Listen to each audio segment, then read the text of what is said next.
Hello, hello. Welcome to Wedding Planning Wednesdays. Today we are going to talk about a Chinese wedding tradition that I have. Not sure why this is not showing up. I just tested this. That I have worked through before, executed with clients. And it's usually done either before the wedding day or during the wedding weekend, but there's a couple of traditions that I wanted to talk about. And I'm not an expert on the Chinese wedding rituals because, even though I'm Korean American, I wasn't really an expert on the pebek ceremony, which I did last week.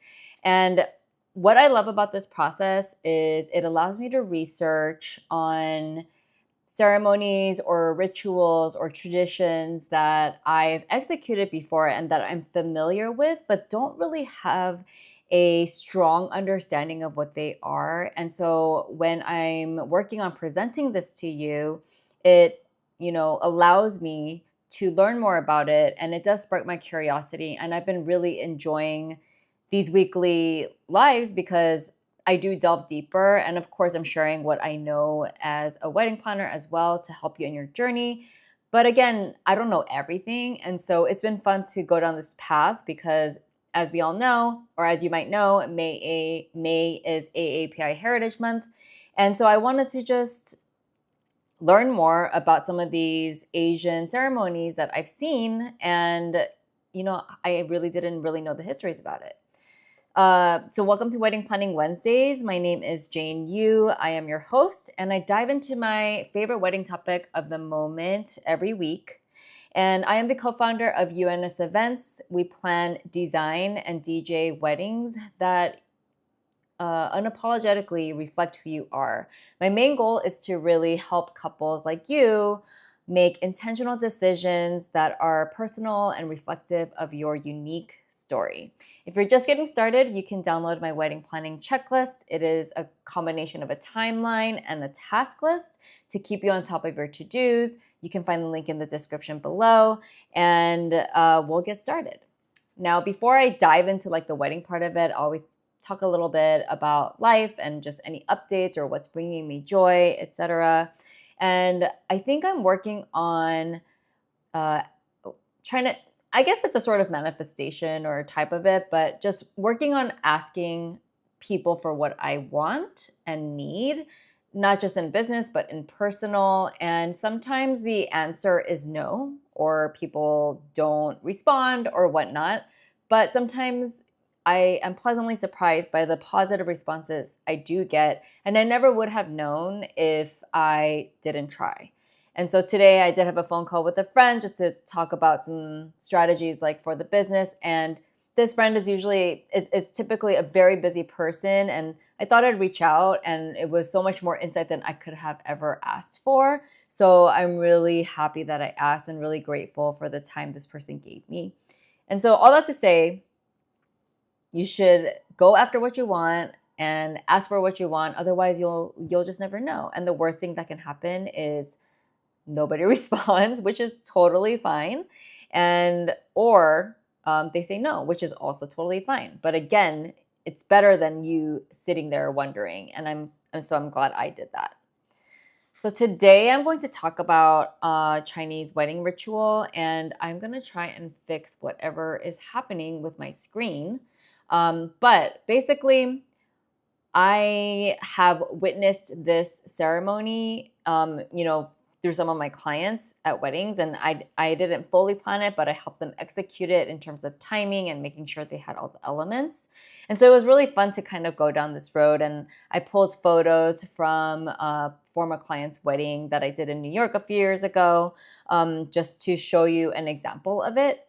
And it's truly what I also loved about it is it has similarities to the Korean tea ceremony, and I'm pretty sure it has similarities to the Vietnamese tea ceremony and the Japanese tea ceremony. And a lot of these cultures draw from each other historically from hundreds or even maybe thousands, centuries ago.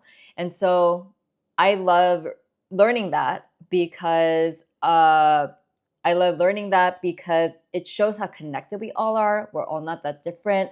We may have come from similar roots. And I love seeing that connection.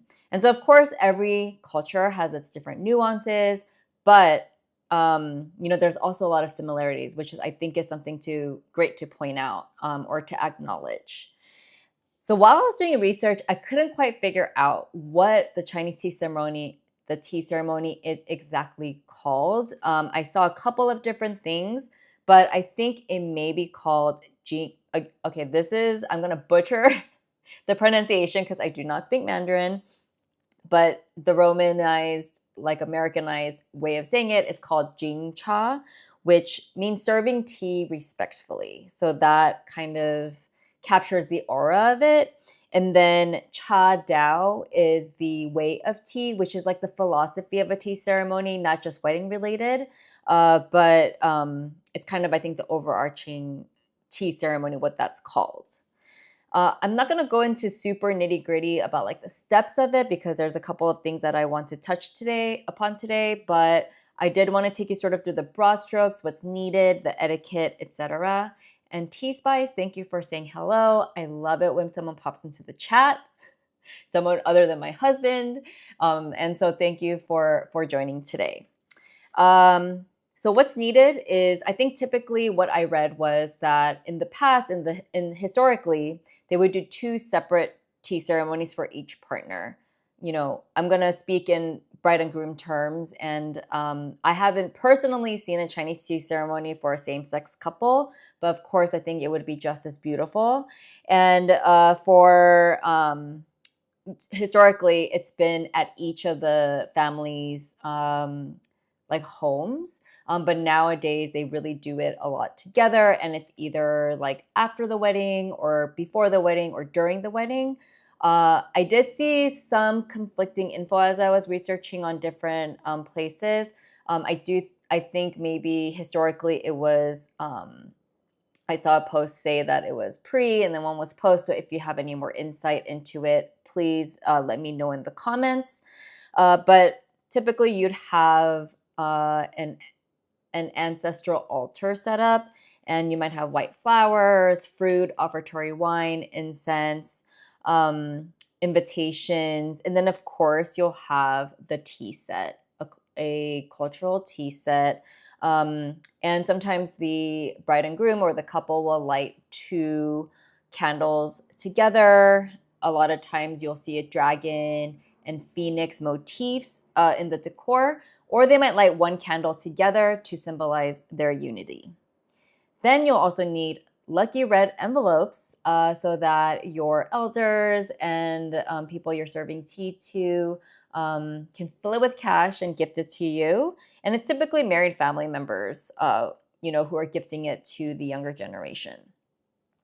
In terms of etiquette, typically the maid of honor or bridesmaids are the attendants helping serve tea, and the bride will sit next to the left of the groom on their knees on cushions on the floor in front of their parents or grandparents or whoever they're serving tea to, who will be sitting on chairs or a couch or whatnot or wherever they're set up. And typically the order they serve it in is parents, then grandparents, then other older relatives like uncles and aunts, then elder siblings, maybe elder cousins, so on and so forth. And I do think that sometimes they serve to, cousins who are the same age as well. And I don't think it has to be as respectful in terms of the serving. I'm going to try this right now because I had done this before, so I don't know why it's not working right now. It should be working, but oh, here we go. So I'm going to share these photos because I had pulled them and I want to be able to share them. This is not going to be perfect. I am so sorry. But so you can see here that the bride and groom in this instance was wearing, for some reason, this is not working. In this instance is wearing a lot of red and gold, and they are wearing the traditional outfits. I'm not exactly sure. Oh, here we go. That's the beauty of doing it live. It's messy and I'm sorry it's not perfect. Okay, yeah. So here, this was after, or I think the groom was taking the bride to the tea ceremony, and you can see on his uh, like attire, there's a phoenix and dragon motif as well, and a lot of red and gold. And they had a pretty simple setup with the tea set. This was the bride beforehand. And then, of course, you have the bride and groom serving to their grandparents, receiving the envelope here.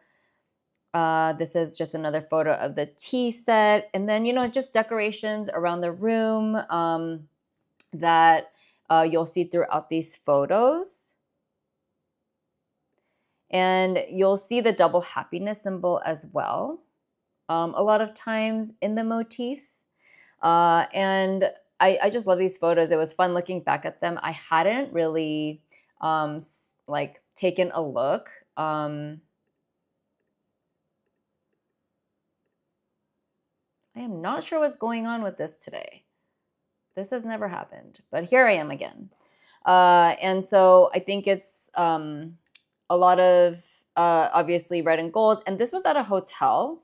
It wasn't at a home. And this was done before the wedding, which was off-site. And so the bride did have to get up very early to start getting ready because this had to be done before they went to the ceremony, and then they came back to do the cocktail hour and reception. So it ended up being, and then they also had an after party. So it did end up being quite a long day for them. But I think for them, it totally worked. And again, if this is something that you don't want to do before, you can always do it after or even before the actual wedding day. It just really depends on you, how the couple wants to craft your day of timeline, right? And then the second thing that I thought was really fun that they did, and maybe I should have talked about this first because there's something called door games, which I didn't know what that was. And this was a really fun element to watch as they did it. And this happened before the tea ceremony. So I think, again, traditionally, the groom and the groomsmen would go to the bride's home to pick up the bride to go to the tea ceremony. And, they would have these challenges that they would have to overcome before getting the bride and seeing the bride. And so in mainland China, I'm not going to try to say it because I don't know how to say it, but the translation is games with which to receive the groom or games with which to block the door. And so what happens is the groom and groomsmen meet the bridesmaids at the door, and then they have to pay a fee to the bridesmaids who are guarding the door. And then they negotiate a fee to pick up the bride. And then they have to do challenges like, let me show you here. They have to do challenges such as, doing push-ups, or they're playing some type of game here. I'm not sure what it is. This is the bride watching from another room, and he doesn't see her yet. And then in some instances, maybe this is another game that they're playing. And then maybe in some instances, the groom might have to say a poem or declare his love to be able to get to the bride. And then eventually, they will get together. And here they are essentially afterwards. And this is when they're walking over to the tea ceremony and on their way to the tea ceremony, and they were taking pictures. So that was a really fun thing to witness. While doing my research, I did see that, some people say that it's too much activity and it might give the groom anxiety, if they have to do this before their wedding. And so, which I totally get. And that just goes back to show that you can craft your timeline however you want it. If this is something you want to include, there's a way you can do it so that it makes sense for you and your partner. This is also a tradition that apparently is done in Malaysia, Singapore, Hong Kong. They all have different traditions or ways that they do it. And again, to each his own, each their own. And I would love to see more couples do it. And I just think these connections to even if people were born here and have Chinese parents or second generation, third generation, fourth generation, it's wonderful to be able to celebrate culture, to honor your parents, to honor family, to honor heritage, and not forget where we come from. And I think that's what I love about these cultural moments, like in any way, shape, or form, whether it's literally a tiny piece of decor or your attire or just something you say in your speech or whatever it may be. I think it's just a beautiful way to incorporate your culture. And if you're feeling anxious about the time, again, you can always do it at a time that suits you best. And I am going to on a trip actually with my family to Asia next month. So it's a little bit crazy for me. So this is going to be my last Wedding Planning Wednesdays for about a month, and I'll pick it back up when I'm in July. But next week, I think John and I are going to do one together. We haven't done one together in a while. And we'll probably just give a little update about us, about what we're looking forward to on our trip, just a little business update together. So stay tuned for that next week.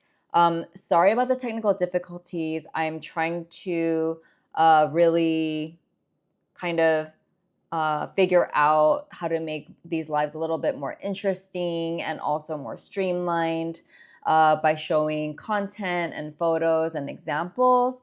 But sometimes your girl does not have time to put it all together. But I love that it really pushes me to show up every week, and I'm really looking forward to picking it back up in July. And I think a little bit of space will help as well, just to get my creative juices flowing again.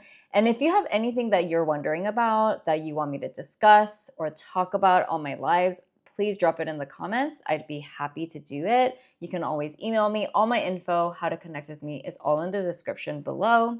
And if you found this video helpful, I always appreciate your engagement, whether you can press that like button, maybe you want to subscribe for more content, and it will really help other couples and maybe other people just interested in this content, planning their own intentional wedding, discover my channel. Thank you so much for being here. My name is Jane Yu, and this is Wedding Planning Wednesdays.